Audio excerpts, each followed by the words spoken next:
Hey YouTubers, it's Platt, and today we're starting our wine series. If you caught my last beer series video, I talked about how, as far as alcoholic beverages, beer, wine, spirits, whatever, wine's probably my weakest category.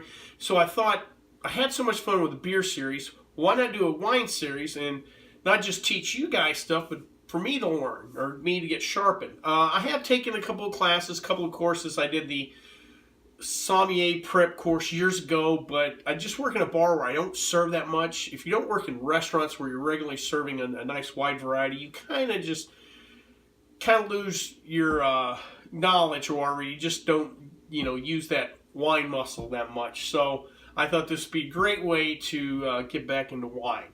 Let's start off with what is wine. The simplest way to look at it is it's a fermented grape juice.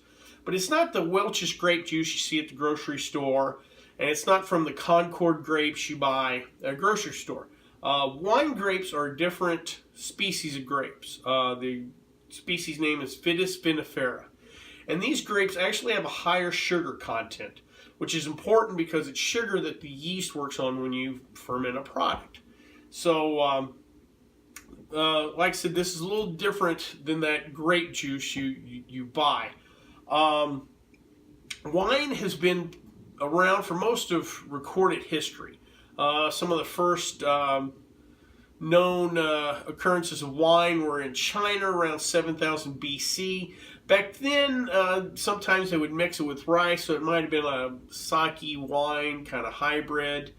The term wine itself is Latin in origin, which kind of makes sense because wine played such a big part in the Mediterranean where Latin was originally spoken. Couple of things I want to go over real quick, or little notes.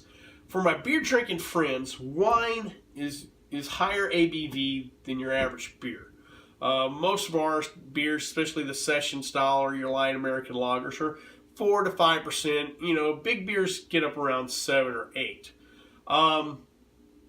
Wine, anywhere from starts around 7 or 8, will go into the mid-teens. So when you start drinking this stuff, be conscious of that. You're not going to kill 12 packs of whatever of wine. Just know that from the start. Also, the wine we're going to talk about is not the multi-flavored colored Boone's Farm Mad Dog 2020. It's not the wine coolers that were not really wine-based, but more malt beverages. We're not going to talk about those. What we're going to talk about is something that you would have with dinner, a romantic evening, a nice occasion. Not necessarily high-dollar bottles of French Bordeaux or something like that, but just a nice bottle of wine. And that's kind of what we're going to stick to. Wine, for the most part, can be broken down to two major categories: red wine and white wine. That comes from the color of the grapes. Now, you'll learn in later episodes that white wines can be produced from red grapes, and I know some of you out there might right now be saying, well, what about rosé? Well, we'll have a video where we go into what is rosé and why is it kind of a hybrid between red and white or whatever. But for the most part, we're going to stick to that two major categories. And within that categories, we're going to go over the different grapes within that. Here in the U.S., when we buy a wine, we buy a Pinot Noir made from Pinot Noir grapes, a Cabernet Sauvignon from Cabernet Sauvignon grapes. So we're going to go through those major grape varietals and talk about why a Pinot Noir grape's different from a Riesling grape, different from a Pinot Grigio grape, and you go from there. Once we get through the major grape varietals of the U.S., then we'll get into Europe, where they kind of label wines a little different. There's more about the region of the wine, and if you know that region, you know the grape and or grapes. A lot of times they're blended grapes. It's not just one grape in a wine from that region. And so we'll learn about the European wine terms, things like AOC, or the Germans have a sweetness rating, Spätlese, Trockenbeerenlese, whatever. And we'll learn those terms while we go through Europe. Then after we're done with Europe, we'll go into the other great wine-growing countries of the world, like Australia, New Zealand, South Africa, Chile, Argentina. And after we're done with that, then we'll get into some of the wine variants. Like I said, wine's fermented grape juice, but a lot of people make wine from other fruits. In the South, you might have had different berry wines, watermelon wines. We'll review those. We'll get into fortified wines, things like ports and sherries, where they add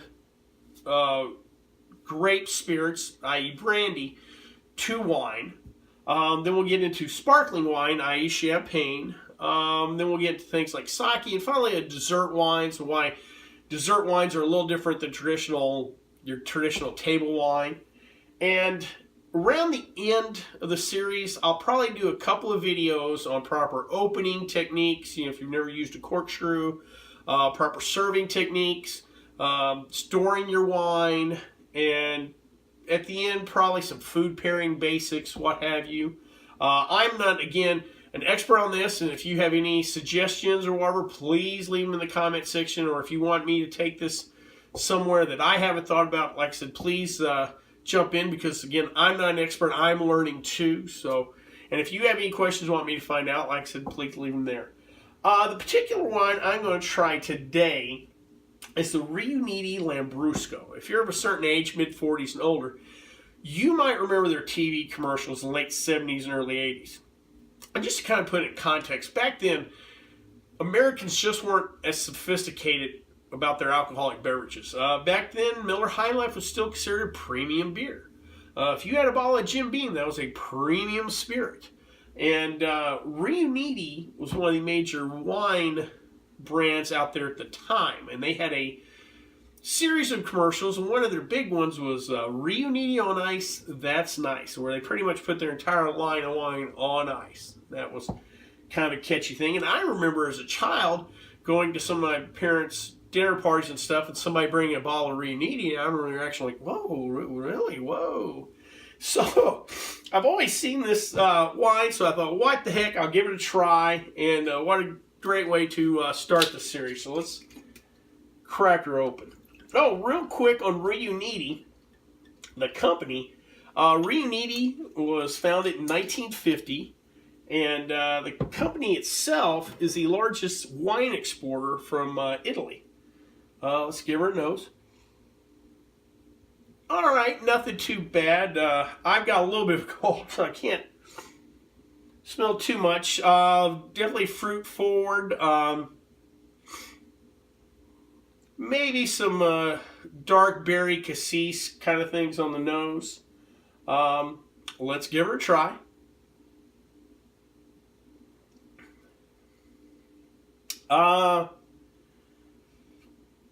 That is fermented grape juice right there.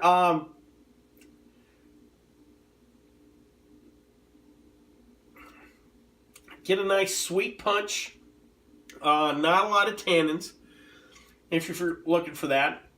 If you're a regular wine drinker, if you like drinking Zinfandels and big cabs, this will lack the tannins and the earthy notes and stuff. This is not a sophisticated wine per se, but I will say this.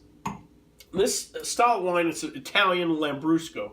The Italians have a different point of view, and we'll learn that when we get to Italy, about wine. To them, wine's more practical. They wouldn't necessarily drink it in a glass like this. They might drink it just like in a little, almost like a rocks glass. It's more of a practical thing to them than, let's say, the French, which hold wine in such esteem or whatever. So, but this is very approachable. This is something I could definitely, someone who's never tried wine, this could be a really good starter wine in the sense that it's not beating in the head with tannins and tobacco and leather, that some big red wines will do. So this is very approachable. Not too much body. The ABV on this, I believe, is 8%, so it's not that high in alcohol. Overall, okay. Hope you like this video, and I hope you like this series. If you got any questions, comments, or concerns, please leave them in the comment section, or you can always contact me on the Twitter page. Well, until next time, bottoms up.